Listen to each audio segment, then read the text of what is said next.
menggunakan confirmatory factor analysis. Nah, confirmatory factor analysis ini merupakan bagian dari faktor analisis. Jadi nih, skop ilmunya ya, skop statistiknya.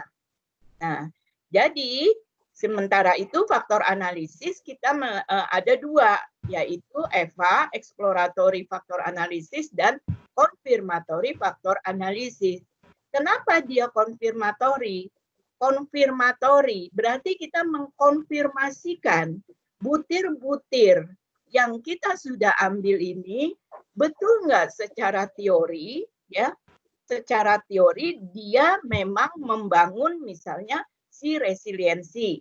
Butir-butir tersebut betul nggak? Kita mengkonfirmasi bahwa membangun si kualitas kehidupan. Itu ya. Mudah-mudahan dapat dipahami. Kita lanjut. Bisa? Apa ini?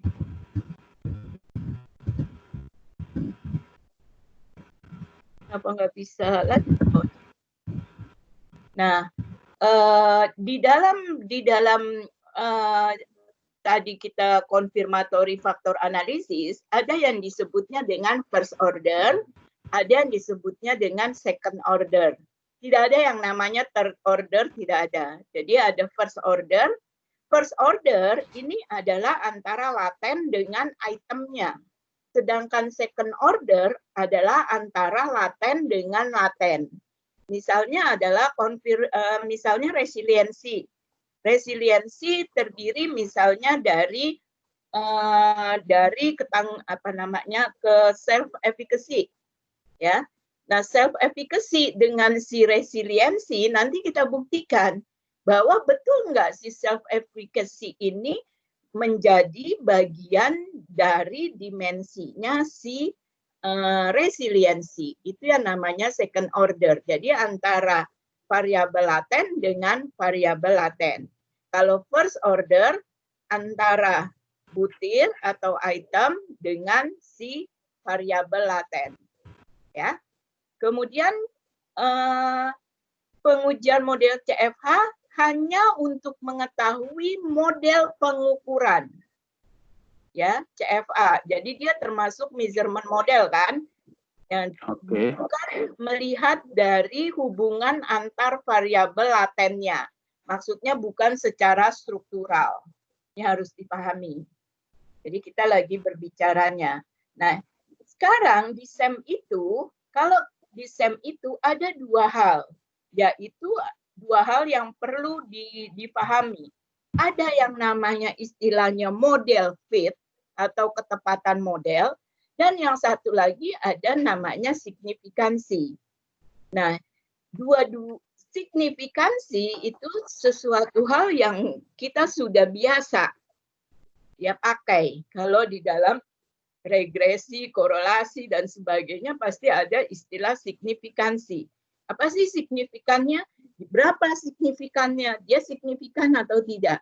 Berarti kan itu untuk melihat bahwa hasil yang kita peroleh itu, ya hasil yang kita peroleh itu dapat dipercaya nggak bahwa dia benar 95% kalau kita level of confidence-nya 95%, dan hanya mengandung kesalahan 5%. Itu adalah yang dinamakan dengan signifikan.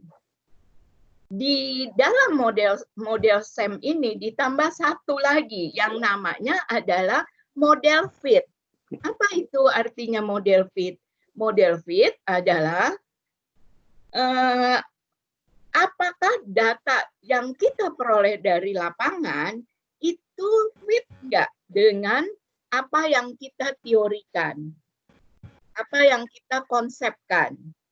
Nah, ini kita harus buktikan dahulu. Kalau modelnya sudah fit, baru kita bisa lanjutkan. Baru analisisnya baru kita bisa lanjutkan. Kalau seandainya modelnya tidak fit, maka kita harus mengambil data kembali atau memperbaiki dari konsep teorinya. Jadi ada tambahan, selain signifikansi, dia juga modelnya harus model fit. Karena itu adalah yang dipakai confirmatory factor analysis. Nah, nanti kita akan sampai kenapa sampai ada model fit tersebut. Nah, ini CFA adalah untuk mengkonfirmasikan apakah model pengukuran yang diajukan sesuai dengan data yang kita peroleh dari lapangan. Ya, pengujiannya melakukannya dengan apa? Dengan melihat model fitnya, ketepatan dari model tersebut. Kita lanjutkan. Dasarnya apa sih semuanya? Dia termasuknya adalah dasarnya sebenarnya CTT, Classical Test Theory, bukan IRT. Ya, kalau SEM ini masih termasuknya Classical Test Theory. Hanya ada sudut pandang yang berbeda dalam hal ini. Dalam hal melihat sebuah konsep, sebuah skor dari butir atau skor item. Nah, konsep yang dulu melihatnya adalah ya kalau kita pakai X sama dengan X ini adalah observed score sama dengan true score ditambah dengan error.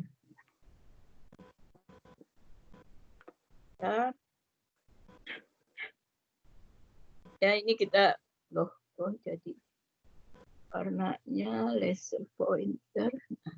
X sama dengan T plus E. Jadi di sini observed score sama dengan true score ditambah error. SEM itu juga menggunakan konsep ini, tetapi hanya sudut pandangnya yang berbeda. Kalau dulu kalau kita pakai X sama dengan T tambah E, serasa terpisah.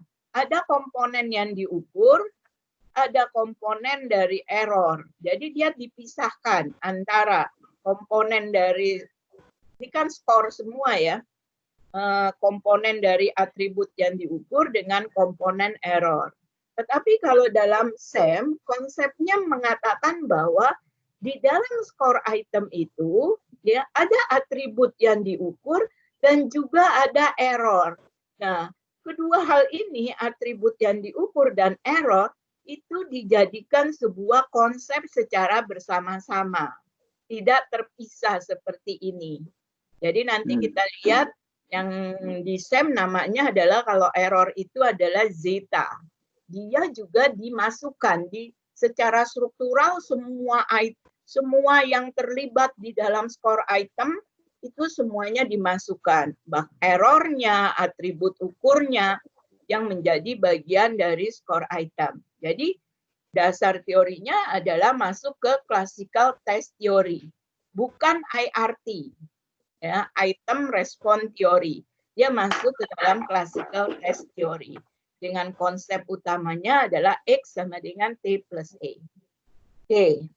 Nah, di sini kita sudah masuk ke dalam apa bedanya antara measurement model dengan struktural model. Kita bisa lihat yang indikator reflektif. Indikator reflektif ini. Nah, indikator reflektif ini ada sebuah konstruk laten. Dia dibangun oleh butir X1 sampai dengan X4. Nah, ini kalau bentuk panah-panahnya seperti ini, panah-panahnya keluar seperti ini yang disebut indikatornya merefleksikan. Jadi konstruk laten direfleksikan oleh butir X1 sampai dengan X4. Ini yang dinamakan dengan modelnya model pengukuran. Tetapi kalau di sini di sebelah kanannya indikator formatif ini berbeda ya. Ini yang dinamakan bahwa konstruk laten dipengaruhi oleh X1, X2, X3, X4. Ini yang namanya adalah sebagai model struktural.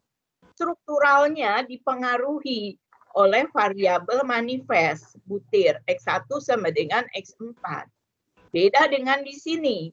Kalau di sini merefleksikan ya X1 sampai dengan X4. Ini adalah bedanya antara model pengukuran dan model struktural. Oke. Sekarang kita perdalam yang model pengukuran. Asertif dibangun oleh, ini kan kita udah tahu model seperti ini adalah model pengukuran. Dibangun oleh dua item 1, item 2. Ini namanya model pengukuran first order. Ya.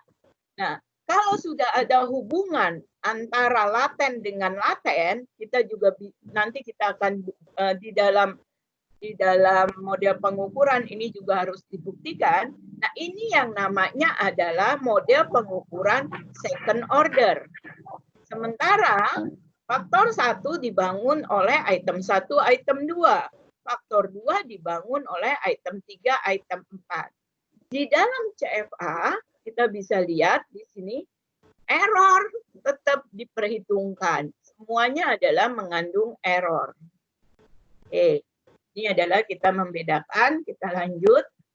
Kalau ada pertanyaan langsung tanya aja ya. Baik, Bu. Ya, silakan. Oke, kalau ada pertanyaan. Oke, ini adalah penjelasannya.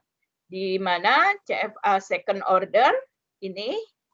Nah, bagaimana untuk membuat CFA second order ini?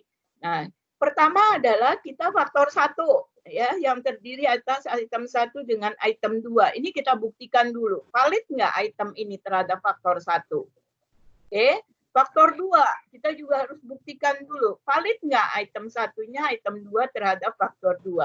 Faktor 3, item 1, item 2-nya valid nggak? Nah, kalau semua item ini sudah valid dari faktor 1, dari faktor 2, dari faktor 3, kemudian kita bisa membuat si faktor 1 ini, kita bisa lihat ini kita buat seolah-olah adalah sebagai item. Oke, faktor 2 juga begitu. Kita bikin adalah seolah-olah faktor 2 ini sebagai item. Faktor 3 pun juga begitu. Ya, kita kembalikan dia menjadi first order. Tapi faktor 1, faktor 2, faktor 3, nilainya diambil dari mana? Dari komposit dari item 1 dan item 2-nya. Di faktor 1, di faktor 2 juga begitu. Nanti kita akan belajar membuat faktor 1 membuat composite score, ya. Ini adalah measurement model, kita bisa bikin modelnya seperti ini. Atau kita mau tetap seperti ini juga bisa.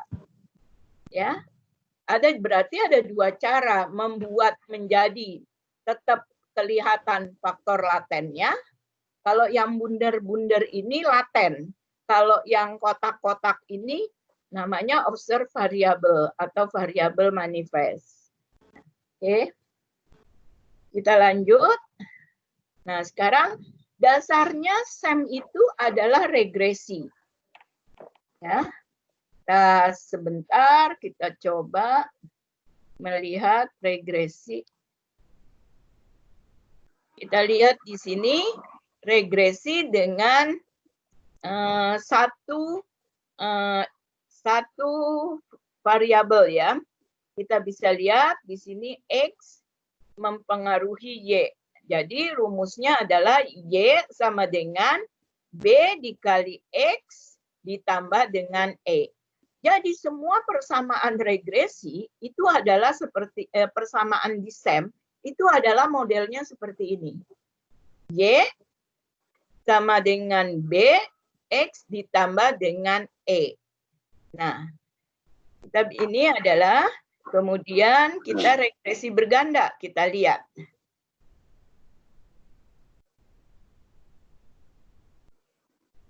Ya, kita bisa lihat di sini regresi berganda, maka Y sama dengan A yang itu konstanta ditambah B1 dikali X ditambah B2 dikali X2 ditambah B3 dikali X3 dan seterusnya. Ini juga persamaan regresi. Nah, kemudian kita bisa lihat di sini multivariat. Apa bentuknya multivariat? Bisa lihat di sini. Nah, di sini multivariat kita bisa lihat hubungannya tidak hanya DV-nya 1, tetapi di sini DV-nya sudah banyak namanya. Kemudian karena itu dinamakan adalah multivariat. Oke. Semuanya berhubungan. Sehingga dibikinlah untuk mempersingkat, disingkatnya BQ kali P, X ditambah dengan error. Jadi Y1 ditambah B11 kali X1 ditambah E1. Terus Y1 ditambah lagi dengan X2, kemudian Y1 ditambah lagi dengan X3, B33, dan seterusnya, ya, seperti ini. Ya, Y2 juga begitu, Y3 juga begitu. Ini adalah semuanya yang mendasari dari SEM. SEM juga begitu. Nah, sehingga ini adalah path analysis. Nah, belum sampai SEM. Di sini adalah path analysis. Kenapa belum sampai SEM? Karena di sininya adalah dianya masih kotak. Kotak itu kan kita sudah tahu bahwa itu adalah apa namanya, manifest. Ya, variable manifest atau variable observe, ya, pada path analysis. Nah, jadi jangan dibikin seperti ini kalau kita mau melakukan SEM. Kalau Anda kemudian Anda bikin menjadi dia skor dari setiap latennya, maka Anda menjadi path analysis, bukan menjadi structural equation modeling. Oke. Ini perkembangan SEM-nya. Nah, di sini dilihatnya adalah perkembangan SEM-nya itu sebenarnya dari analisis faktor. Kemudian ada persamaan struktural dari ilmu ekonomi, kemudian path analysis. Jadi integrasi dari sinilah kemudian muncul yang namanya structural equation modeling. Kalau kita mau download, bisa masuk ke sini, www.ssicentral.com. Kita dapat yang namanya versi student. Versi student hanya 15 variabel, ya, hanya 15 variabel. Nah, ini komponen di dalam SEM itu ada variabel, ada model. Jadi variabelnya ada variabel laten, ada variabel teramati. Kemudian dari variabel laten ada yang namanya eksogen, ada yang namanya endogen. Kalau kita bisa, kalau yang eksogen panahnya keluar, kalau endogen dia kena panah. Artinya panahnya ke arah masuk. Atau sama aja kalau endogen ini biasa kita adalah dependent variable. Kalau exogen itu adalah independent variable, untuk gampangnya gitu. Kemudian variabel teramati bisa dari exogen, bisa dari endogen. Ya, kalau dari kita pakai istilah ini aja ya, istilah yang biasa. Kalau dari independent variable, maka notasinya X. Kalau dari dependent variable, maka notasinya adalah Y. Ada model struktural, ada model pengukuran. Ya, ada kesalahan, yaitu kesalahan struktural atau zeta. Ada kesalahan struktural. Jadi di setiap strukturnya, artinya di setiap latennya, variabel laten, ada kesalahan struktural namanya zeta. Pada tingkat kesalahan pengukuran dari variabel X, yaitu adalah, kalau variabel X berarti adalah butir dari independent variabel, nama kesalahannya theta delta. Kalau variabel Y adalah variabel butir-butir dari independent variabel, namanya adalah theta epsilon. Oke. Disingkatnya ini TD, di sini TE. Nah, ini adalah bentuknya. Kalau measurement model, berarti di sini ada, ini istilahnya ya, kalau exogen itu bahasa Yunaninya ke C, ya. Kalau dia laten, bundar, nah ini ada ke C1, ini ada ke C2, dibangun oleh 4. Ya, 4 butir, X1, X2, X3, X4. Demikian pula di C yang ini. Dibangun oleh 4 juga, butirnya 5, 6, 7, 8. Hubungan antara variabel laten dengan variabel laten namanya adalah psi. Nah, ini berarti dia hubungan ini adalah hubungannya sudah yang namanya adalah apa ya? Second order. CFA second order. Nah, kalau di model struktural, nah kita bisa lihat di sini. Ini kan yang ini namanya apa nih? Independent variable atau dependent variable? Yang ini. Independent variable. Nah, jadi si ke C independent variable, si eta ini simbolnya adalah eta, ini adalah dependent variable. Jadi di sini ada eta juga, di sini ada dependent variable juga. Yang posisinya adalah di sini sebagai mediator. Nah, dia dibangun oleh butir-butir kan? Nah, si independent variable dibangun oleh 3 butir, si dependent variable dibangun oleh 3 butir, si dependent variable kedua yang sebagai mediator dibangun oleh 2 butir. Ini adalah model yang namanya model struktural. Ini adalah model pengukuran. Jadi harus dilakukan dulu model pengukuran, baru bisa masuk ke dalam model struktural. Iya. Model pengukuran ditulisnya di bab 3, model struktural ditulisnya di bab 4. Oke? Bagian 1 sudah selesai, ada pertanyaan? Oke. Bu Rita, Ya. selamat siang Bu. Iya. Silakan Bapak. Ya, Bu, berarti kalau model pengukuran itu sebetulnya sama kalau kita menguji validitas reliabilitas ya Bu ya? Iya, ya kalau mau diindikasikan ke sana boleh. Iya. Nanti soalnya dari model pengukuran itu kita bisa menghitung reliabilitasnya. Reliabilitas dari konstruk. Singkatannya dia konstruk. Jadi setiap konstruk. Gitu ya. Oke.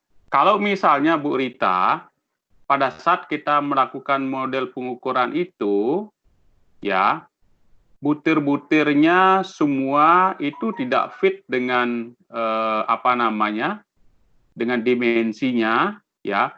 Itu bagaimana Bu? Apakah kita hilangkan dimensinya atau kita membuat butir baru Bu? Terima kasih Bu.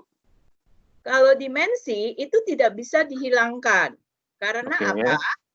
Karena kan dimensi itu dasarnya dari sebuah teori. Betul. Kalau kita menghilangkan sebuah dimensi, artinya kita mengubah sebuah teori. Gitu. Oke. Jadi yang kita bisa lakukan adalah dari sisi butirnya. Butirnya kita perbaiki lagi gitu Bu ya? Ya, kita perbaiki atau kita buang atau bagaimana terserah. Oke. Baik. Baik, terima kasih Bu. Supaya pemahaman juga teman-teman mahasiswa juga bisa tahu itu. Iya. Teman-teman mahasiswa 2 tahun terakhir ini banyak yang sudah menggunakan SEM ini. Jadi mereka mengujinya dengan SEM. Oke. Apa kelebihannya SEM ini dibandingkan dengan regresi? Karena tadi kan dasarnya regresi.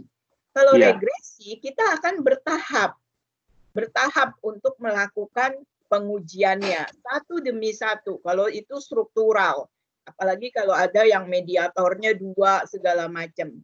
Nah, kemudian di regresi dia tingkatannya adalah pada butir, tidak pada variabel laten. Gitu. Dia lebih ke variabel manifest. Sementara kalau dengan structural equation modeling kita sekaligus baik itu variabel laten dengan variabel manifestnya atau butir-butirnya kita bisa jadikan satu. Nanti kita uji coba, ya. Oke, baik Bu, terima kasih Bu. Iya, sama-sama. Oke, sekarang kita ambil Mahasiswa udah pada dapat kan semuanya materinya? Sudah Bu, sudah saya bagikan juga. Sudah dibagikan. Sekarang kita masuk ke materinya. Share materi. Materi yang kedua. Materi yang kedua adalah mengenai model pengukuran. Ya. Kita masuk ke model pengukuran. Soalnya judulnya adalah di pengolahan data kuantitatif. Jadi ada pengolahan data. Berarti saya harus menyiapkan sampai dengan pengolahan datanya. Kalau secara teorinya adalah tadi di pengantar. Oke. Nah, ini kita sudah lihat tadi measurement model. Ya, ini tadi yang kita sudah bahas juga second order dan first order. Sekarang gimana nih caranya kita mengolah datanya? Nah, yang pertama adalah kita harus punya teori dulu. Nah, kalau di pengukuran berarti kita harus punya teori bahwa resiliensi ini dibangun oleh 3 dimensi dan setiap dimensi butir-butirnya adalah A, B, C. Misalnya 1, 2, 3. Yang kedua, jadi semuanya sudah ada dulu. Itu sudah ada sebelum kita ambil data. Ya. Setelah data itu muncul, data itu kita peroleh, maka dari data itu kita harus lakukan screening dulu. Artinya bebas outlier, missing data. Sebenarnya normalitas itu dia akan dengan sendirinya. Kita tidak perlu melakukan pengujian karena di dalam SEM dia akan melakukan sendiri pengujiannya. Bahkan ada beberapa yang tidak normal dia akan beritahukan bahwa Anda harus ginikan, Anda harus ini. Kemudian kita menyiapkan data dengan saya memakai programnya adalah program LISREL. Sementara itu bisa aja SEM itu diolah dengan program AMOS, dengan M+, dengan macam-macam banyak. Tapi yang saya ajarkan dengan program LISREL. Karena LISREL adalah dia memang khusus untuk SEM saja. Ya, dari Joreskop dan Sorbonne ya yang membuat program LISREL ini. Kemudian kita melakukan measurement model ya. Sekarang kita melakukan measurement model. Oke. Data selanjutnya, nah, kita harus memindahkan data yang kita tadi ada di SPSS, kita harus pindahkan ke dalam data di dalam LISREL. Nah, mohon maaf ini saya hanya mengajarkan LISREL karena dia yang paling baik di antara program-program yang lainnya. Nah, dengan notasinya adalah .psf. Ini yang namanya pre-list. Jadi datanya harus dalam program pre-list. Nah, kemudian dari data tersebut kita harus rubah data tersebut. Rubah menjadi, bukan rubah, kita minta data tersebut ke LISREL supaya dia membuat menjadi data tersebut tolong dong dibikin korelasinya atau tolong dong dibikin .conv-nya, kovariannya. Kita minta sama LISREL sehingga kita memperoleh data yang dari PSF itu dengan file data kovarian. Nah, seperti tadi, saya udah kelewat lagi. Sebentar ya, nanti aja. Kemudian setelah kita data, kita rubah seperti ini. Yang satu kita harus masuk ke dalam .psf. Jadi nama data di dalam pre-list, di dalam LISREL, nama datanya adalah pre-list. Dia harus berbentuk datanya pre-list, itu .psf. Data tersebut kita harus minta supaya dibuatkan .conv-nya, filenya. Kemudian yang saya ajarkan adalah sintak dalam hal ini. Di sini, saya ajarkan mahasiswa sintak. Ada sintak, ada simplis. Ya, simplis itu simple LISREL singkatannya. Jadi lebih mudah. Sintak itu sebenarnya kita bisa pakai, saya sudah kasih contoh-contoh yang bisa kita template kalau untuk pengolahan data yang berbeda. Kemudian dihasilkan output dan path diagram. Ya, ini gambaran dulu. Nanti kita akan coba. Ya, jadi ada 3 hal ini yang harus kita lakukan kalau kita membuat di dalam program LISREL. Oke. Nah, kita harus mengubah dulu. Pertama kan mengubah data. Data yang dari SPSS kita masukkan ke dalam data pre-list.psf. Nah, caranya gimana? Oke, ini adalah data. Ya. Data, kemudian kita masuk ke dalam, ini udah sebentar aja saya akan kasih, kemudian nanti saya akan running, yang kita akan lihat. Masuk ke dalam file, masuk ke dalam LISREL. Di dalam LISREL kita buka filenya, kita import data. Import data. Nah, kemudian dalam import data ini kita import datanya, kemudian dia akan keluar di sini nih. Di sini dia akan keluar, Anda bisa lihat di file Anda ya. Kalau di sini kekecilan, oh ya ini belum ini. Ya, dia akan keluar, type-nya adalah ini SPSS, kita cari datanya dulu yang SPSS. Ya, kita rubah, kita cari SPSS, kemudian dia akan keluar menjadi pre-list data dengan sendirinya. Kemudian kita save di sini.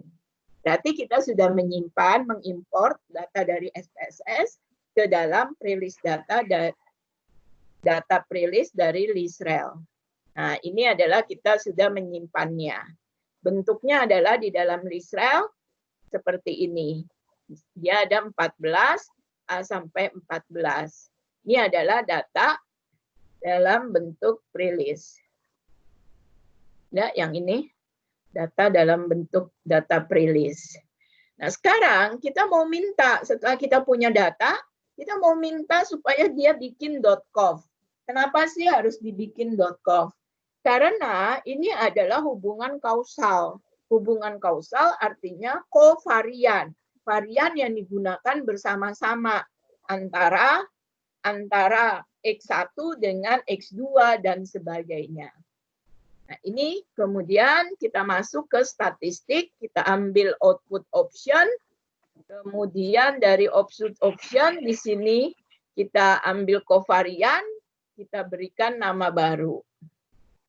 Nah, ini adalah kita nyuruh kepada si LISREL, bikin dong data saya, data yang tadi di pre-list menjadi data .conv. Bisa .conv, bisa .core. Teman saya selalu menyarankan .conv. Karena kovarian tadi nggak ada yang lebih baik .conv karena dia akan melihatnya adalah kovariannya, hubungan antara perbedaan varian itu kan perbedaan dengan si min-nya kan setiap data, tapi secara bersama-sama, secara dua hubungan. Nah, setelah itu maka keluarlah seperti ini. Nah, ini kita sudah selesai membuat data dan data.conv di dalam LISREL. Sekarang programnya bagaimana? Programnya kalau saya bilang programnya mendingan ambil yang template. Saya sudah buatkan template-templatenya. Kemudian mahasiswa biasanya mengubahnya dari template tadi. Di sini akan kelihatan nih, ya. Di sini akan kelihatan. Anda pakai simplis atau Anda pakai syntax. Di sini. Nggak apa-apa pakai simplis. Tapi kenapa saya ngajarin yang syntax? Biar tahu dalamnya. Karena kalau simplis kan biasanya relationship gitu. Pakai kalimat-kalimat yang kemudian kita suka nggak tahu asal-usulnya dari mana. Nah, mahasiswa saya ajarkan pakai syntax. Kemudian setelah itu biasanya mereka akan belajar sendiri pakai simplis. Ya. Kan diperoleh seperti ini. Nah, ini yang pakai syntax. Ini model pakai syntax. Nah, di sini saya perlihatkan. Nah, di sini ini adalah model syntax untuk pengukuran. Nah, baris pertama itu adalah judul. Judul itu bisa ditulis apa saja, terserah Anda.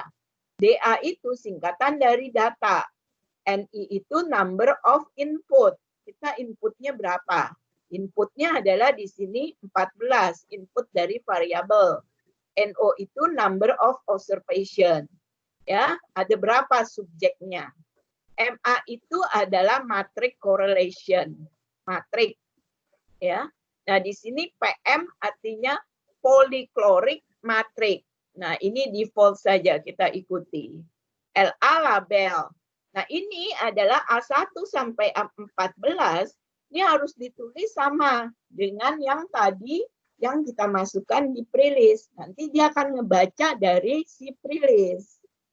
Nah, PM itu adalah untuk menunjukkan data kita yang tadi ini, si polychloric matrix. Nah, ini default, simetri, FI adalah file. Nah, data.conf kita tadi ditulisnya di nama filenya apa? Ditulis di sini. SE itu selection. Nah, kita mau menyeleksi dari semua data ini yang mana saja. Kebetulan ini semuanya. Ini adalah harus pakai slash untuk menyatakan titiknya adalah pakai slash. Nah, berapa data yang diolah adalah NX-nya, berarti kan tadi kan udah NX adalah butirnya kan yang mau kita olah. Tadi dari si independent variabelnya 14. NK-nya 14. Di sini udah ada catatannya nih. Nah, tadi. NE, NX, ya, NK, number dari si independent. Nah, LX, FR, TD ini adalah default. Nah, ini ditulis. Si LK tadi, si C tadi mau namanya apa? Konstruk A. Nah, di sini TD ini adalah error dari theta delta, ini adalah error dari si konstruknya, ya, pada proses pengukuran konstruknya. PD itu adalah di sini kita terakhir adalah tolong dong bikinin PD path diagram. OU adalah output, RS adalah residual, MI adalah modification index. Nah, bedanya kalau kita nanti pakai simplis modification index-nya terbatas. Sedangkan sintak, kita modification index-nya itu banyak. Modification index itu buat apa sih? Adalah buat memperhatikan setiap errornya. Gini, item, butir, misalnya adalah butir. Butirnya adalah saya senang bergaul. Saya senang berbicara dengan orang lain.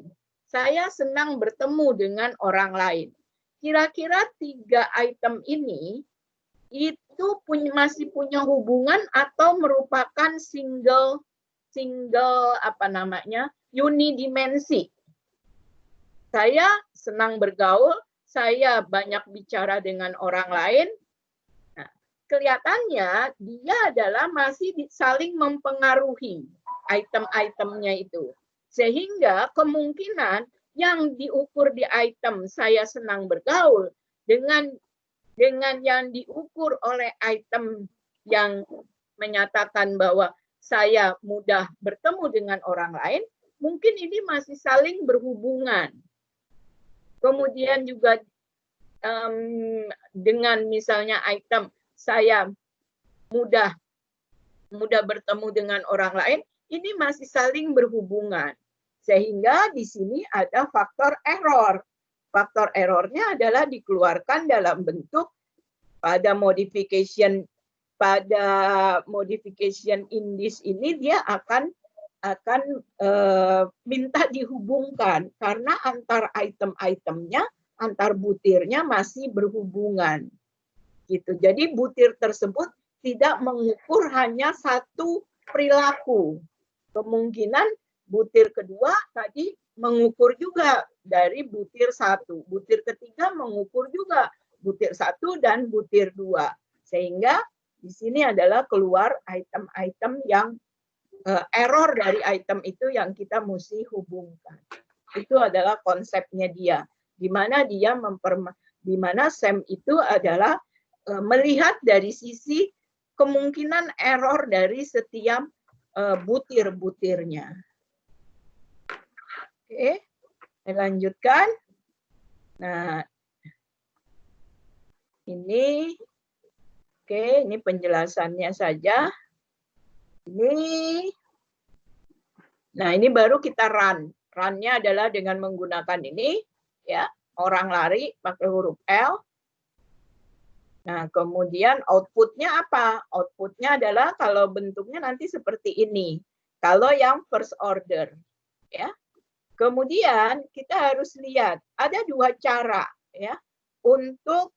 Nah, tadi kan saya bilang ada dua cara, maksudnya adalah untuk menetapkan model ini fit atau tidak. Kan kita harus pertama adalah itu dulu.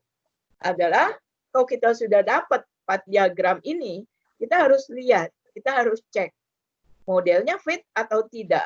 Ada dua cara, yang satu kita memperbesar p-value ini menjadi lebih besar dari 0,05. Yang satu cara lagi adalah kita tetap membiarkan p-value sama dengan 0,00, tetapi kita melihat goodness of fit dari yang lain. Di mana dapat dilihat goodness of fit-nya? Dari output-nya. Oke. Nah, sekarang ini kita mau, nah ini yang disebut dengan faktor loading. Jadi, kalau kita kembalikan kepada regresi, jadi construct sama dengan, nah ini faktor loadingnya berapa? 0,63 A1 ditambah dengan 0,12 A2 ditambah dengan 0,30 A3 dan seterusnya. Kemudian ditambah ini adalah error-errornya. Jadi kita bisa mengembalikan dalam bentuk persamaan. Oke. Ini adalah proses kita membuat menjadi p-value-nya lebih besar dari 0,05. Kenapa p-value lebih besar dari 0,05? Nah, tadi saya kan pertama sudah saya katakan bahwa kalau kita mau apa namanya? Kalau kita, saya tadi mau ngomong apa jadi lupa nih. Ada yang mau bantuin nggak? Ini mahasiswa udah dapat semua nih. Gini, kan tadi sudah dikatakan bahwa apa yang dikatakan dengan model fit. Model fit adalah model di mana data empiris yang kita peroleh dari lapangan itu fit atau cocok dengan model yang kita bangun. Kita kan bangun bahwa konstruk ini adalah dibangun oleh A1, A3, A4, A5 gitu ya. Ya sebelumnya A1 sampai dengan A14. Gitu kan. Ternyata ada item yang jelek, yaitu 0,12. Atau ada item yang negatif, min 0,17. Berarti dia tidak signifikan. Gitu. Jadi item yang negatif dan item yang tidak signifikan kita buang. Kita buang, kita olah lagi, kemudian kita olah lagi sehingga, nah sekarang adalah menjadi itemnya,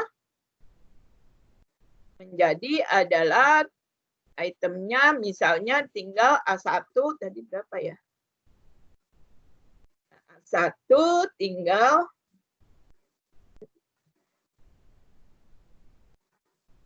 ini sampai output.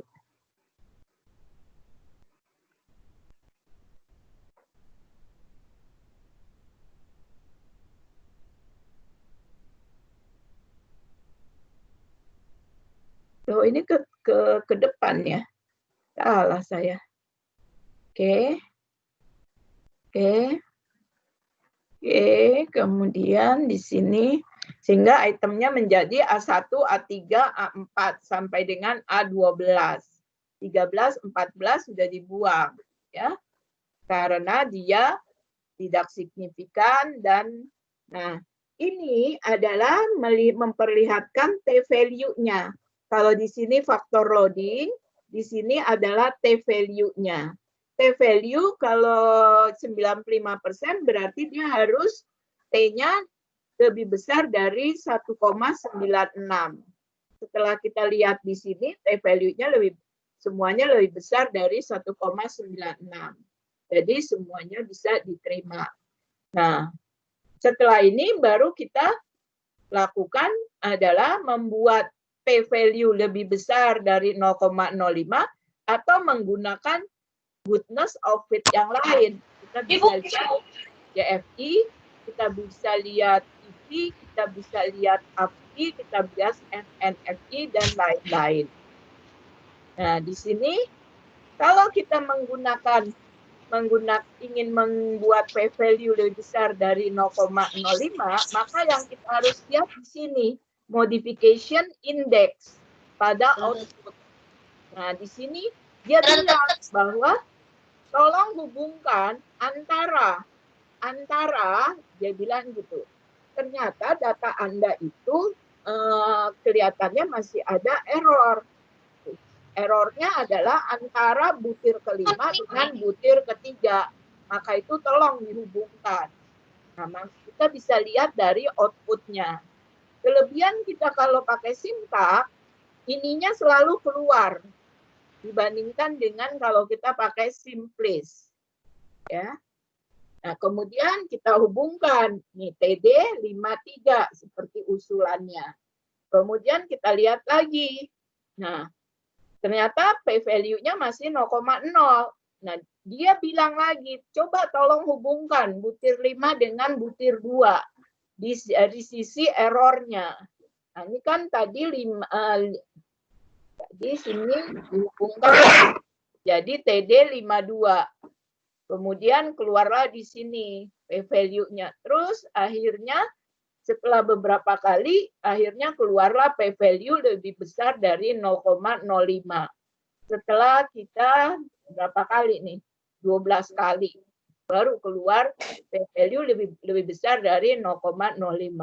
Dengan kata lain, butir kita di sini banyak yang kelihatannya tumpang tindih. Tidak mengukur hanya satu, tetapi dipengaruhi oleh butir yang lain. Itu penjelasannya. Nah, ini adalah sintak terakhir, akhirnya jadinya seperti ini. Ya, ini adalah standardize-nya, faktor loading-nya, dilihat dari sini, ini adalah nilai T-value-nya. Kemudian P-value-nya sudah lebih besar dari 0,05, ya, berarti modelnya fit, RMCA-nya menjadi lebih kecil dari 0,08. Ya.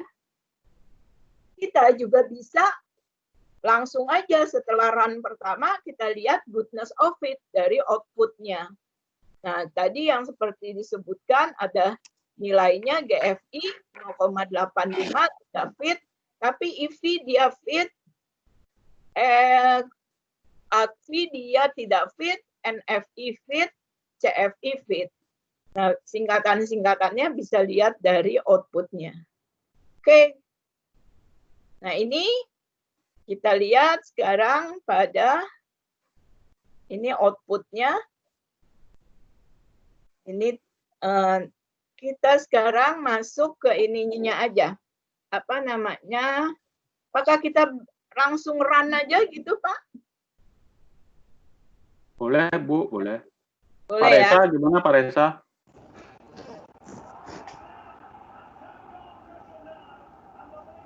Oke. Kita masuk Bu. aja. Lanjut, Bu. Ya. Kita masuk aja, tapi yang data kita masuk ke open aja. Ya, data yang sudah ada, misalnya pas harmoni, kemudian ini data kita udah open, kemudian kita run di sini.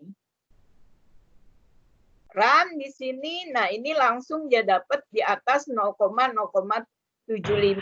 Karena apa? Di sini seandainya adalah, bentar, yang pertama kali dia nggak.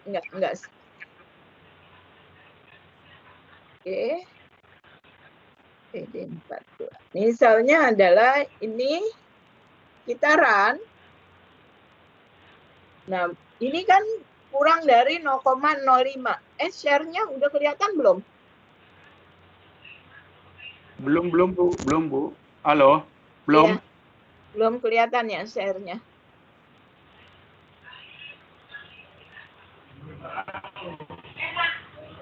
Yang mana nih? Oke.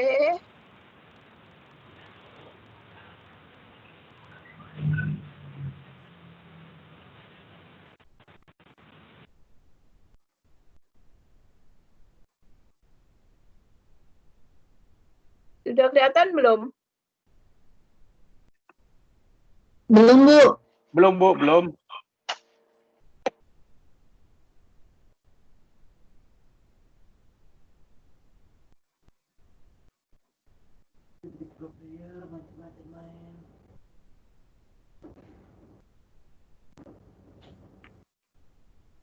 Sudah kelihatan? Belum Bu, saya belum. Recording has started. Nggak ada?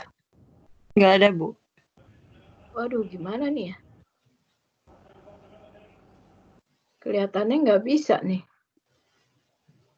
Ini kan saya masuk ke share.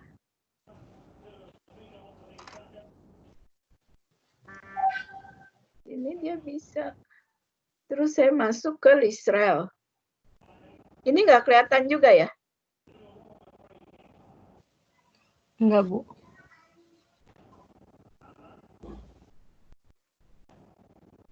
Ini?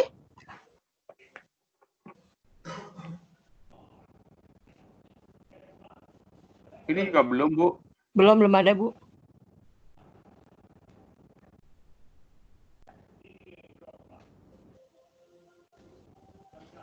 Share.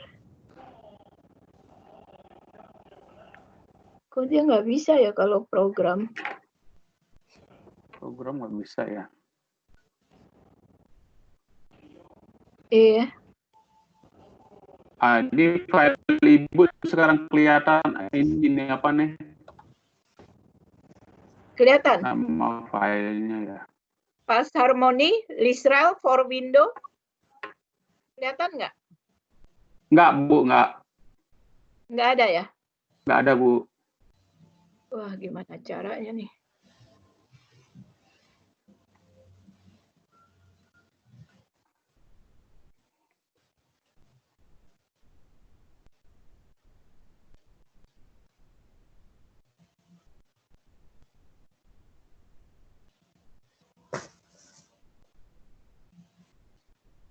Nggak bisa.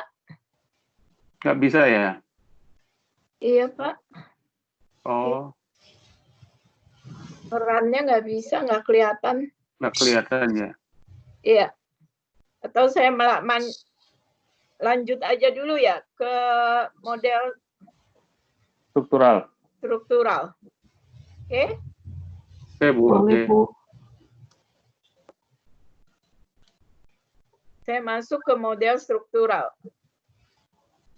Oke, nah kalau tadi adalah model pengukuran, sekarang model struktural. Nah, sekarang udah kelihatan belum? Belum ya? Belum Bu, belum.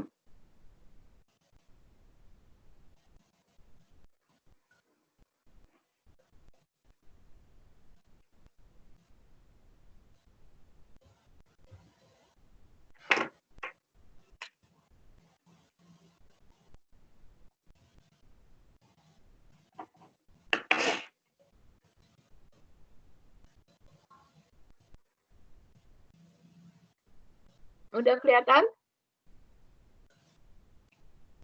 Belum, Ibu. Tuh, gimana nih ya? Kok jadi nggak bisa semua? Share-nya nggak bisa ya? Share. Kan udah share. Kemudian masuk ke sini. Udah ya, masuk ya. Nah, ini kelihatan, Bu, sekarang kelihatan. Oke, Ya. Bu. Kita masuk ke model struktural. Ya. Model struktural, tadi setelah selesai, tadi model pengukuran pada setiap variabel latennya, kita ketemu yang mana item-item valid. Jadi item-item terakhir itu, yang tadi ada gambarnya, itu adalah item-item valid. Ya, item-item valid. Item-item valid itu kemudian yang dipakai di dalam model struktural. Kalau melihat dari model struktural, setelah saya amati, ternyata itu ada yang namanya modelnya direct. Ini resiliensi dengan kualitas. Jadi dia hanya satu variabel dengan satu variabel. Variabel laten dengan variabel laten. Itu yang namanya model langsung. Nah, variabel resiliensi ini terdiri dari 3 dimensi. 3 dimensi ini dari mana? 3 dimensi ini adalah dari item-item yang sudah valid waktu di model pengukuran. Kualitas ini sebagai dependent variable, dia terdiri dari 4 dimensi. 4 dimensi ini adalah dimensi yang valid karena dia diukur oleh butir-butir yang valid. Nah, ini adalah hubungan antara satu variabel di independen dengan satu variabel dependent. Nah, kemudian ada lagi model yang dibangun oleh beberapa atau lebih dari satu variabel independen. Nah, dalam hal ini ada 2 variabel independennya. Kemudian dia ada 1 variabel dependennya. Nah, demikian pula di sini ada pengukurannya. Model yang sudah valid. Nah, ada lagi model mediating. Jadi ada satu variabel independen, kemudian ada 2 variabel dependen. Tapi variabel dependen ini yang satu harga diri berperannya atau self esteem berperannya adalah sebagai mediator. Model yang keempat adalah moderating model. Moderating model adalah di sini ada 2 variabel, independent variabel dan variabel ini dan ini adalah dependent variabel, tapi dia dimoderasi oleh si self esteem. Nah, kalau dia moderating model, dia akan muncul variabel baru yang namanya adalah moderator. Kita harus membuat variabel baru, yaitu perkalian antara si variabel moderatornya self esteem dikalikan dengan resiliensi atau kualitas kehidupan kerja tergantung dari teorinya. Nah, berarti minimal ada setidak-tidaknya ada 4 model ini, ya, yang secara basic nanti kemudian berkembang. Nah, jadi ini teori-teori ini itu adalah kita sudah tetapkan di pertama kali. Jadi kita punya sebuah teori yang kemudian teori itu mau kita buktikan. Gitu. Jadi teorinya dulu yang harus ada, konsepnya dulu harus ada, baru kemudian kita buktikan. Nah, sesuai dengan tadi bahwa SEM itu pertama kali adalah harus dibuktikan modelnya fit atau tidak. Dari modelnya fit itu baru kita bisa lanjutkan berapa signifikansinya dari setiap hubungan tersebut. Nah, ini adalah model dasar, di sini adalah model mediasi, di sini adalah model moderasi. Apa bedanya? Kalau model mediator, mediasi ini adalah memediasi hubungan antara X sama Y. Misalnya hubungan X dengan Y ini kecil, kemudian dengan adanya mediator, hubungannya ini menjadi lebih besar. Jadi dia memediasi. Kalau moderator, perannya adalah X sama Y, dia berhubungan, tetapi kita harus mempertimbangkan. Ada faktor lain yang kita harus pertimbangkan pada hubungan ini. Ya, pada hubungan antara independen dengan variabel dengan dependennya. Variabel lain tersebut yang kita pertimbangkan namanya adalah Z. Contohnya adalah gini.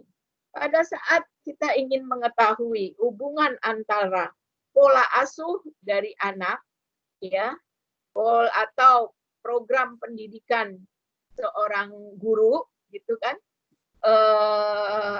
Pola atau gampangnya biar agak kelihatan berbeda, pola asuh dari orang tua terhadap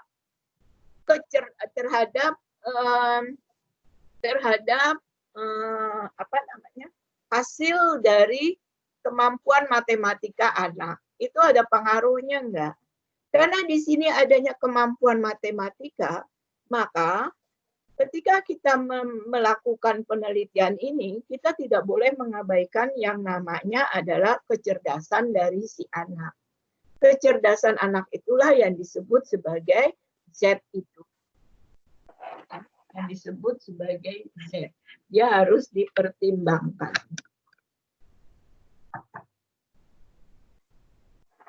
Oke. Nah, kemudian di sini misalnya adalah budaya organisasi dengan kinerja karyawan. Misalnya dia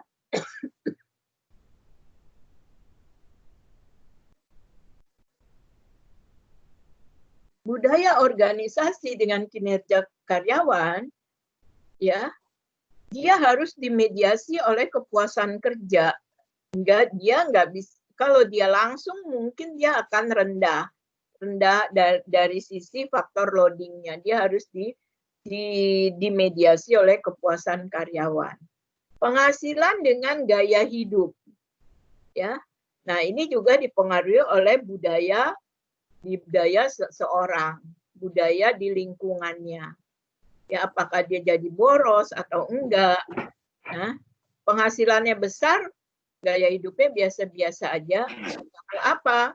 Misalnya adalah value dalam keluarga dan sebagainya. Itu harus dipertimbangkan. Nah, kalau di dalam penelitian psikologi juga kelihatannya ini moderator sebenarnya banyak. Itu harus dipertimbangkan, harus dilihat teori-teorinya. Nah, seperti di sini, pada setiap hal, ya, walaupun dia mediasi, tapi dia dimoderasi oleh Z ini.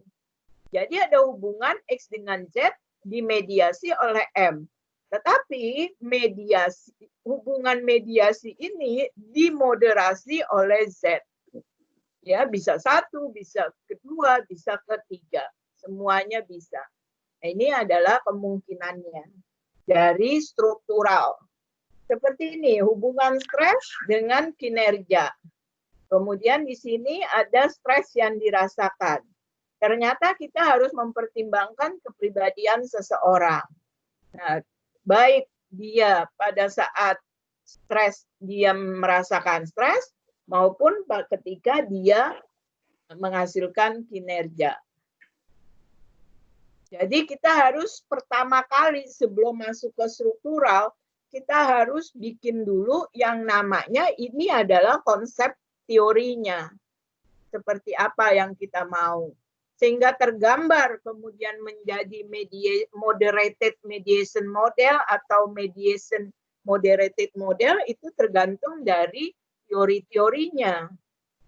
Nah, kalau ini adalah juga moderated mediation model di sini. Banyak hal-halnya. Ini karena pengaruh umur juga dari mediasi kemudian dimoderasi oleh umur. Ini sama aja. Nah, ini juga ini ada dua mediatornya, attitude dan attitude trend dengan attitude advertising. Kemudian juga dia dimoderasi. Jadi jangan takut untuk membuat model yang ruwet, karena kalau dengan SEM semuanya bisa dilakukan. Ini sudah ini adalah sama, ini mediasi, kemudian dimoderasi. Nah, ini mediated moderation model. Ini kan kalau dia ke sini, ini adalah moderator. Tetapi dia dimediasi, moderatornya dimediasi. Ya. Nah, kenapa saya mulai dengan seperti hal ini? Ini adalah model yang harus kita konsepkan terlebih dahulu. Ya. Kemudian, nah ini bagaimana kita mau menganalisis dia mediasi atau moderator. Oke, di situ. Nah, kalau model SEM itu secara penuh, secara full, nah di sini kita bisa lihat. Misalnya ke C1, di sini ada namanya independent variable ke C1 dengan ke C2. Ke C1 dibangun oleh 3 butir, ke C2 dibangun oleh 2 butir. Kemudian ada dependent variable. Dependent variabelnya ada eta 1, eta 2, dan eta 3. Dependent variabelnya. Eta 1 dia berperan adalah sebagai mediator. Mediator hubungan antara ke C1 dengan eta 2. Ke C2 dengan eta 2. Kemudian hubungan variabel juga antara ke C2 dengan eta langsung. Ke C2 dengan banyak sekali nih eta 1 hubungannya sebagai mediator. Oke. Baik dia hubungan ke C1 maupun juga dengan ke C2. Baik ke eta 2 maupun dengan ke eta 3. Ya, seperti ini adalah full hybrid. Jadi menggambarkan baik itu adalah latennya dan sekaligus terhadap observe variabelnya. Ini yang dinamakan modelnya adalah model full SEM. Menggambarkan semua variabel laten dan semua variabel manifest. Sama lagi persyaratannya adalah bikin. Jadi model penelitiannya kita harus buktikan. Kita screening data kita, siapkan data dalam bentuk pre-list, uji CFA, kemudian masuk ke model SEM-nya. Nah, untuk memudahkan, maka kita bisa menggunakan yang namanya skor komposit. Skor komposit adalah dari,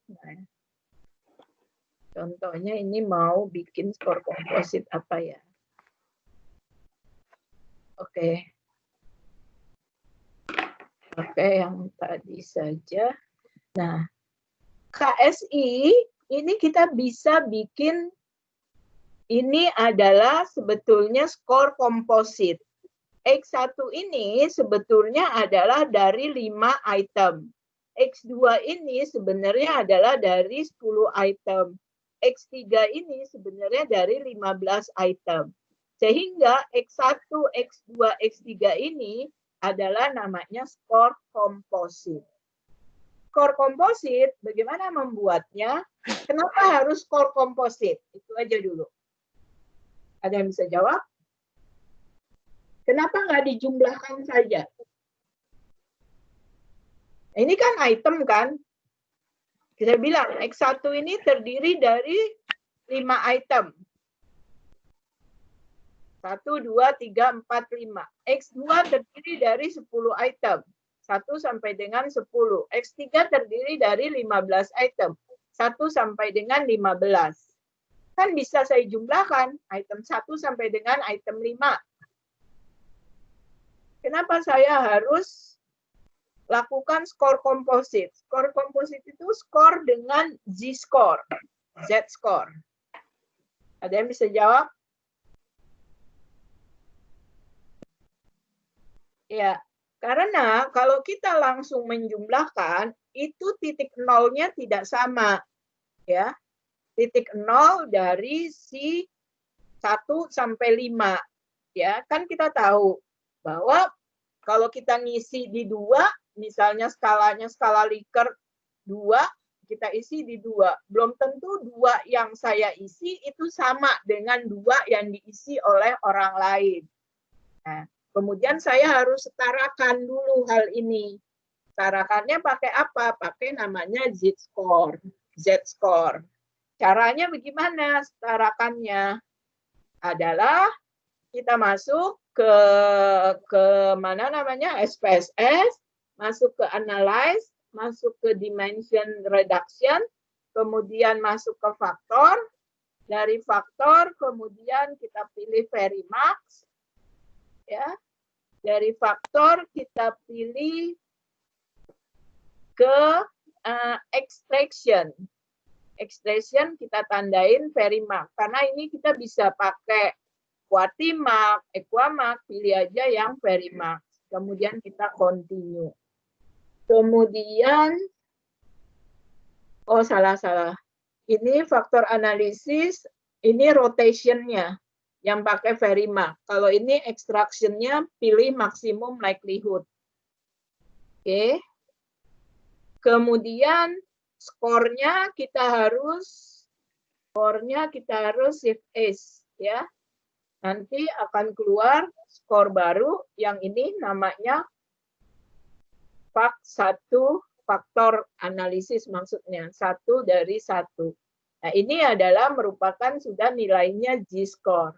Ciri nilai G-score dia adalah dari min 4 sampai dengan plus 4 nilai-nilainya. Kita bisa tahunya dari situ. Jadi semua skor yang di sini juga ternyata begitu, ada 3 dimensi, di sini diukurnya kita jadikan semuanya adalah sebagai skor komposit. Baru masuk ke program Lisrel. Seperti biasa kita import data, kita bikin data pre-list-nya .psf. Di sini sudah ada semuanya. Ini keluar data pre-list-nya, kita bikin .conv-nya. Ya, ini covarian apa pengertiannya. Kita bikin .conv-nya kemudian.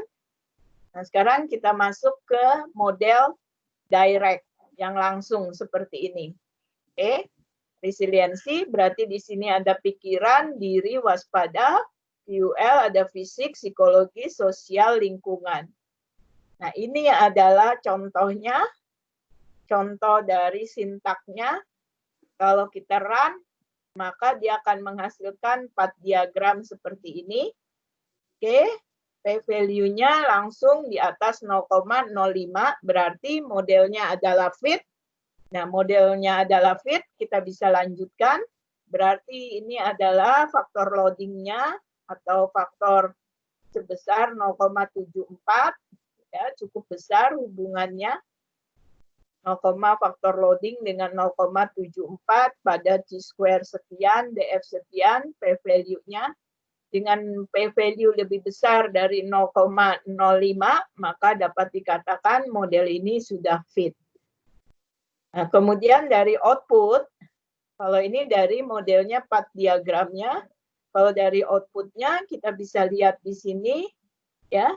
Ini menunjukkan, ya, ini adalah besarnya faktor loading, 0,96 faktor loading, 0,16 itu error, 6,05 ini besarnya T-value. Signifikan atau tidaknya dilihat dari baris yang ketiga ini. Ya, jika lebih besar dari 1,96, dikatakan bahwa signifikan. Jadi, modelnya datanya dengan si ULC ini dapat dipercaya 95% adalah benar dan hanya melihat ada kesalahan 5%. Ini X, ini Y, kita juga bisa lihat R kuadratnya, ya. R kuadratnya adalah berapa kontribusi terhadap si setiap butir ini berkontribusi berapa persen terhadap konstruknya, ya. Nah, ternyata kan tadi modelnya adalah seperti ini, ya. Pada saat terjadi hubungan resiliensi dengan kualitas, maka item atau dimensi QVS itu memberikan kontribusi sebesar gitu 46%. Nah, dimensi QLC itu memberikan kontribusi sebesar 42%. Nah, jadi kita secara struktural kita bisa melihat bahwa berapa kontribusi, berapa faktor loading dari setiap persamaan di sini.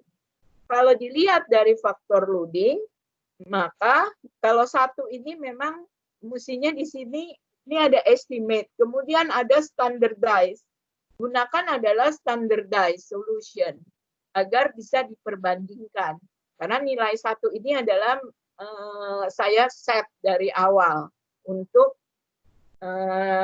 titik nolnya di sini. Oke, nah ini adalah goodness of fit dari outputnya, goodness of fit statistiknya. Kalau seandainya p-value-nya kurang dari 0,05, Anda bisa gunakan adalah bisa ngelihat misalnya adalah FV, kemudian bisa ngelihat AIC-nya, bisa ngelihat NFI, bisa ngelihat CFI, IV-nya, dan lain-lain. AKVI juga bisa lihat. Ini juga model generik. Bisa kita, ini ada apanya, template-nya, model generik. Nah, modelnya adalah kalau kita run, bisa seperti ini. Nah, kita bisa lihat harga diri, kalau dia ditambahkan dengan harga diri, teori Anda mengatakan begitu, bahwa resiliensi bersama-sama dengan harga diri mempengaruhi kualitas hidup. Nah, di sini terlihat bahwa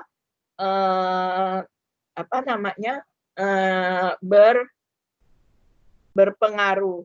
Ya, modelnya juga model fit, karena ini sudah kita fitkan, ternyata si res IPEC ini dengan res WAS ini masih ada hubungan dari sisi errornya.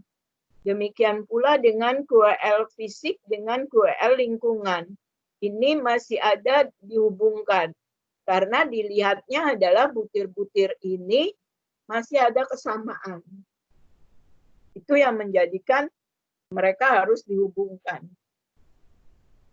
Ini outputnya. Ini adalah output faktor loading. Faktor loading itu apa bedanya dengan koefisien regresi? Sebenarnya mirip.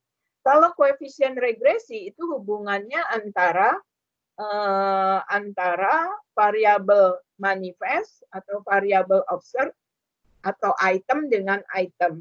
Tetapi kalau dia namanya faktor loading, itu adalah hubungan antara si variabel manifest dengan si variabel laten atau laten dengan laten. Namanya adalah faktor loading. Tapi perannya adalah sama sebagai koefisien. Nah, ini adalah faktor loading. Ini adalah faktor loading, koefisien. Kemudian di sini kita juga bisa lihat goodness of fit-nya sama seperti tadi. Nah, ini model mediasi. Sama juga seperti tadi. Kita juga, ini ada template-nya, nanti tinggal diikutin saja template-nya. Nah, ini mediasinya adalah harga diri. Kalau teorinya adalah mengatakan bahwa harga diri adalah sebagai mediator. Ya. Kita bisa lihat di sini. Ini output-nya, ini output dari goodness of fit, GOF, moderasi. Moderasi, kita harus bikin dulu variabel baru. Ya, kita harus bikin variabel moderatornya, yaitu perkalian dalam hal ini ya, harga diri dan moderator. Ini bisa template-nya dipakai sama juga hasilnya. Nah, itu adalah penjelasannya model SAM. Template-nya itu yang saya sudah sediakan bisa dipakai. Kalau Anda pakai penelitian yang lain, tapi mirip sih, nggak terlalu beda-beda jauh.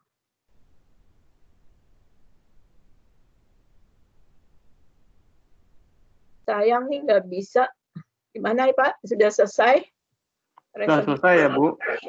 Iya. Iya. Oke. Ada pertanyaan nggak, teman-teman? Atau Koresa? Koresa? Ibu, Iya. Nah, selamat siang Bu, saya mau nanya.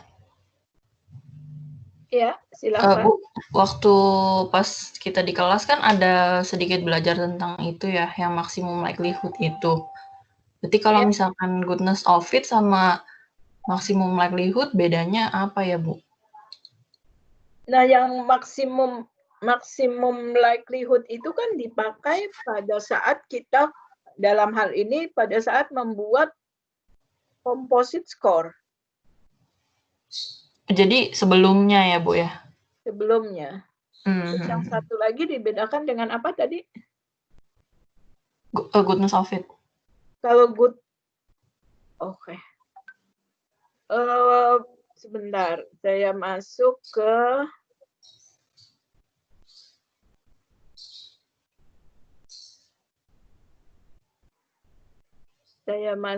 kita lihat aja ya goodness of fit-nya. Kelihatan nggak? Kelihatan Oke, belum? udah. Kelihatan.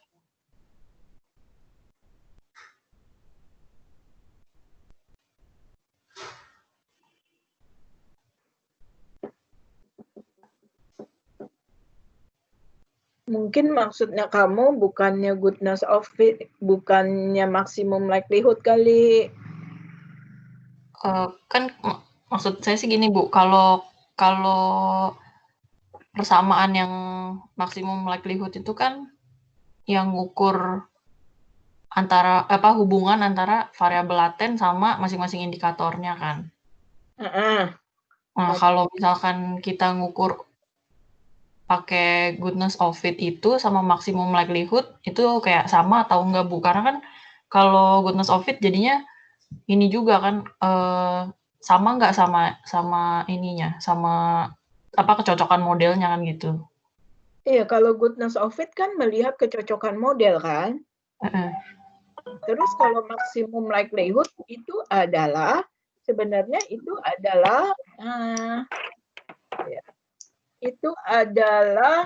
cara gitu ya. Cara pada saat kita mengubah si komposit. Berarti itu nggak setara ya Bu ya? Nggak setara. Kan ada maksimum likelihood, ada macam-macam tuh waktu saat kita komposit. Maka itu adalah yang paling bagus adalah kita pakai adalah maksimum likelihood gitu. Itu kalau goodness of fit kan biasanya kita pakai p-value. P-value itu adalah di sini kelihatan dari chi-square. Chi-square-nya pada chi-square 21,58, p-value-nya probabilitasnya adalah sebesar 0,062 gitu. Harus kan lebih besar daripada 0,05. Kenapa harus lebih besar gitu? Kenapa harus lebih besar dari 0,05? Sementara itu kan biasanya kita kenal value itu lebih kecil dari 0,05. Halo, Bos. Yang kita cari adalah bukan yang berbeda kan? Yang kita cari justru yang sama. Jadi si H0-nya yang kita harus terima. Iya. Iya. Oh iya. Antara si data yang dari lapangan itu apakah sama dengan yang kita konsepkan. Berarti dia semakin tidak signifikan justru semakin bagus ya Bu ya? Iya, semakin menyatakan sama kan? Iya. Karena di situ model fit untuk melihat modelnya sama, sejenis atau serupa nggak, fit nggak dengan data kita, fit nggak dengan model yang kita teorikan. Itu yang tadi Ibu lupa ngomong ya, Bu ya? Lupa ngomong ya. Iya. Saya juga tadi lupa ngomong bahwa kenapa sih harus ada model fit? Kenapa harus diuji pakai model fit? Nah, ini kan yang karena di dalam STEM itu persamaannya lebih banyak daripada bilangan yang dicari gitu. Jadi kan kalau bilangan yang dicari misalnya X plus Y sama dengan 10. X tambah 2Y sama dengan 20. Nah, itu kan ada dua persamaan dengan dua bilangan yang dicari. X dan Y. Jadi sama kan, dua-dua. Nah, itu akan didapat satu angka. X dapat berapa, Y dapat berapa. Ketika kita mempunyai persamaan 10, misalnya, ada 10 persamaan, tetapi bilangan yang tidak diketahuinya hanya 3, X, Y, dan Z. Nah, berarti kan nggak bisa kita punya harga mutlak, ya, karena kebanyakan persamaannya. Maka inilah yang dikatakan, sehingga muncullah yang dikatakan model fit, gitu. Ya, oke, Bu. Dan, makasih, Bu. Dan ya, nah kenapa di dalam SEM itu selain signifikan harus dicari juga model fit, ya? Ya, sip. Makasih, Bu. Iya. Ada lagi? Baik. Silakan, siapa mau bertanya lagi?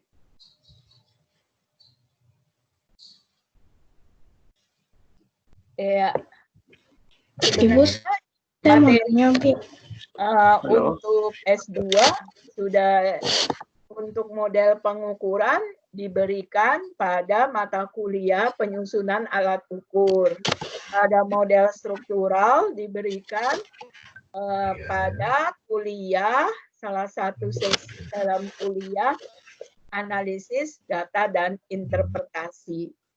Nah, oleh karena itu beberapa mahasiswa pada saat membuat tesis mereka biasanya sudah aware dengan hal-hal tersebut. Begitu, Bapak. Oke, baik. Terima kasih, Bu. Ada lagi teman-teman yang mau bertanya?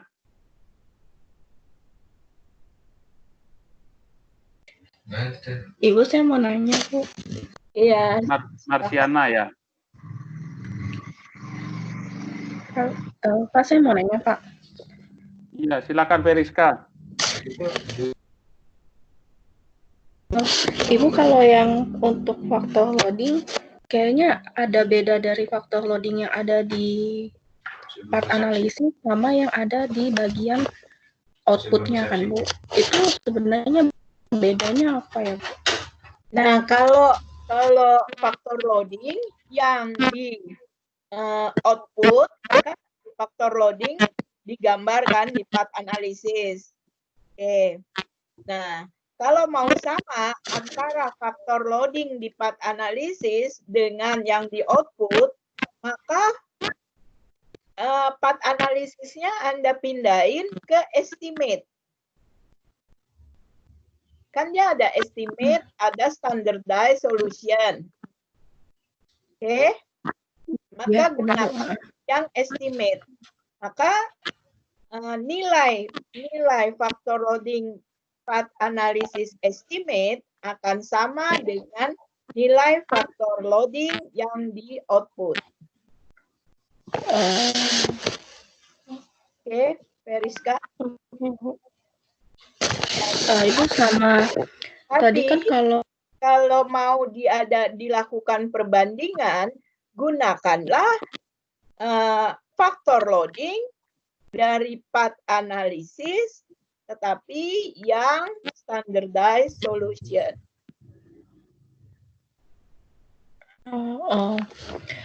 Ibu sama kalau tadi kan kalau kita punya model yang tidak fit, dilihat dari kurang dari 0,5.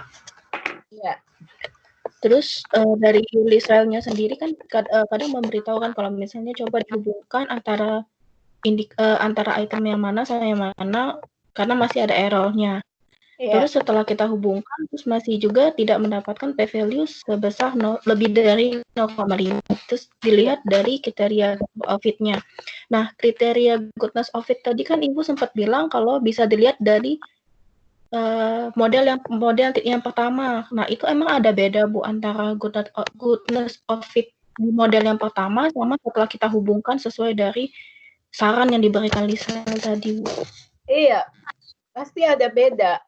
Makanya itu waktu kita mau memulai melihat model fit, kita mau pakai yang mana nih?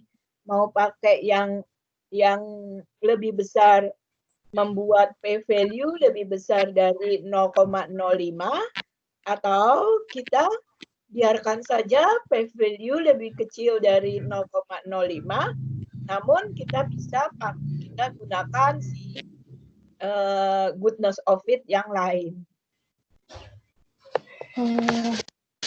Untuk tahu itunya tergantung dari teori lagi Bu, atau emang ada batasan gitu Bu, dari p-value dulu baru dilihat dari goodness of it-nya? Nah, ya, jadi dari pertama kali kita mau mengatakan model fit, pertama kali ya, model ini fit atau tidak, kita harus ngambil keputusan mau membuat p-value lebih besar dari 0,05 atau mau menggunakan nilai goodness of fit yang lain. Karena kalau kita membuat p-value 3 kali tapi belum juga mencapai di atas 0,05, kemudian Anda pakai kemudian nilai yang lain dari goodness of fit, itu nilainya akan Oke Bu, baik Bu, terima kasih Bu. Oke. Siapa lagi yang yang biasanya adaptasi alat ukur, kemudian yang bikin struktur faktor tesisnya itu, dan menggunakan hubungan kausal biasanya menggunakan SEM. Ya, untuk teman-teman di S2 saya sarankan adalah menggunakan SEM. Atau minimal adalah menggunakan proses dari Hayes, ya. Kalau S1 masih saya sarankan untuk pakai regresi. Baik, Bu Rita. Ya. Ada lagi pertanyaan, teman-teman?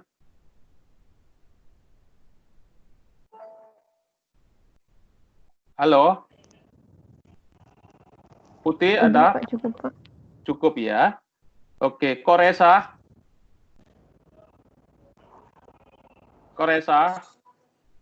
Ada komentar kok.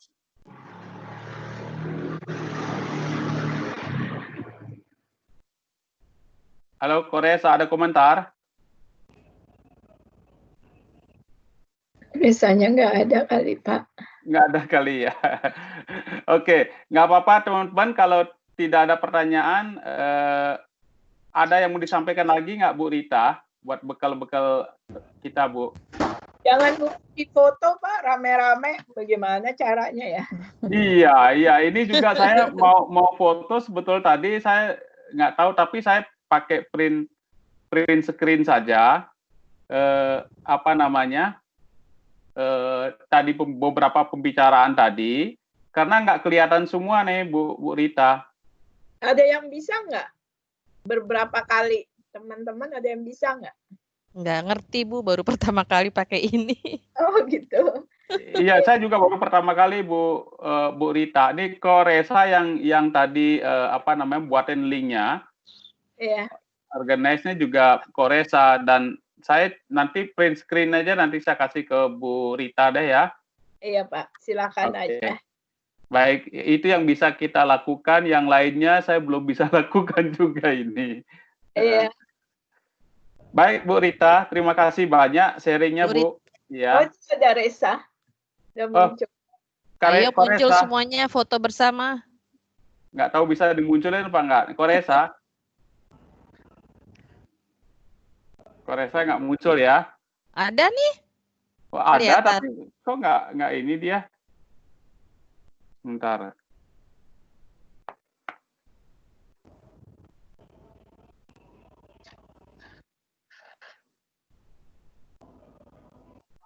Halo, kok Reza nggak muncul?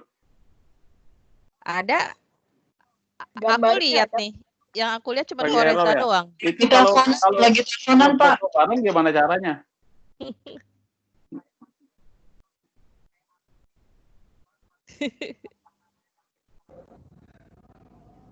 Oh gitu. Kok Reza ada foto tadi?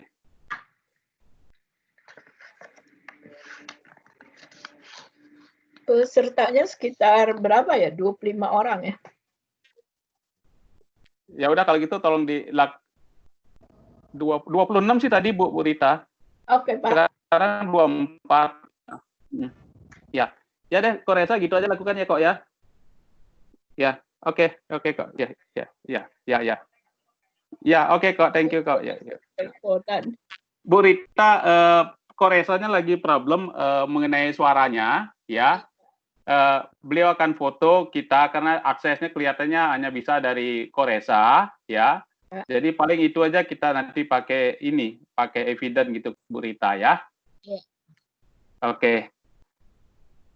Baik, teman-teman, kalau tidak ada pertanyaan, saya rasa sangat bermanfaat apa yang disampaikan oleh Bu Rita. Terus terang saya juga sangat meraba-raba nih Bu Rita, mohon diajarkan kembali nanti saya. Susah ini saya bagi saya. Mahasiswa udah banyak yang pinter-pinter, Pak. Iya, kelihatannya memang di Untar kan SEM-nya sudah beberapa tahun terakhir ini sudah dilakukan. Iya, Pak. Kita pakai SPSS dulu. Baik, Bu Rita, terima kasih banyak, Bu. Terima kasih teman-teman, ya. Terima kasih, Bu. Terima kasih, Bu ya. Rita. Terima kasih, Bu Semangat, Rita. Kok Sehat Reza. semua, sehat. Terima kasih, Ya. Bu Made. Ya, Kok Reza. dah.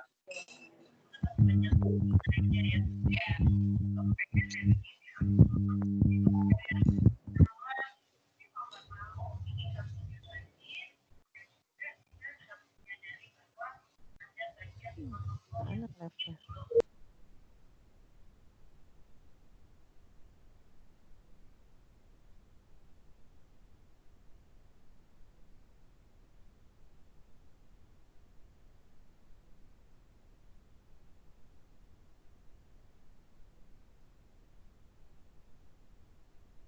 Gimana nih keluar dismiss saja ya, silang aja.